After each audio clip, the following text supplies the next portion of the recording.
Hier, c'était le 15e congrès de Calédonie Ensemble. Parmi l'un des messages forts qui a été donné, celui de concilier souveraineté et république, un credo annoncé par Philippe Gomez. Comment c'est possible de concilier république et souveraineté? C'est ce qu'on fait déjà. Enfin, on est compétent en tout en Nouvelle-Calédonie. Droit économique, droit civil, droit commercial, en environnement. Il n'y a que les compétences régaliennes, finalement, qui ne sont pas dans les mains des Calédoniens. Donc on voit qu'on concilie déjà la souveraineté et la République. Donc aujourd'hui, l'objectif, c'est de quoi?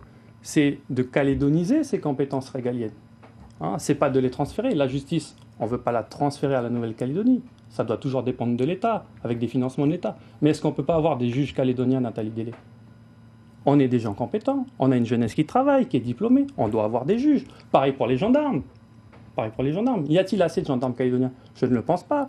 Sur les affaires militaires, quand on a une attaque de Blue Bot au nord des Bélep, est-ce qu'on ne doit pas être associé à la gestion justement de l'invasion de ces Blue Bots? Si, justement, faisons un conseil militaire qui associe la France et la Nouvelle-Calédonie pour qu'on coordonne nos informations. Parce que les gens, quand ils voient arriver les Blue Bots, ils appellent soit la province, soit le gouvernement. Donc voilà, on peut encore développer notre souveraineté tout en restant au sein de la République française. Mais on vous a reproché, à vous, Calédonie Ensemble, notamment lors de la campagne du référendum l'an dernier, d'être nationaliste, de parler plus de souveraineté que de proximité avec la France. Est-ce que vous ne croyez pas qu'à répéter en permanence ce mot de souveraineté, ça va finir par éloigner des électeurs de Calédonie Ensemble?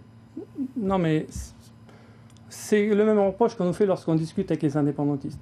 C'est pas parce qu'on discute avec un indépendantiste qu'on devient indépendantiste. C'est pas parce qu'on parle de souveraineté utile, je pense à la souveraineté économique, à la souveraineté alimentaire, à la souveraineté énergétique, qu'on est des nationalistes. On est des gens pragmatiques, tout simplement.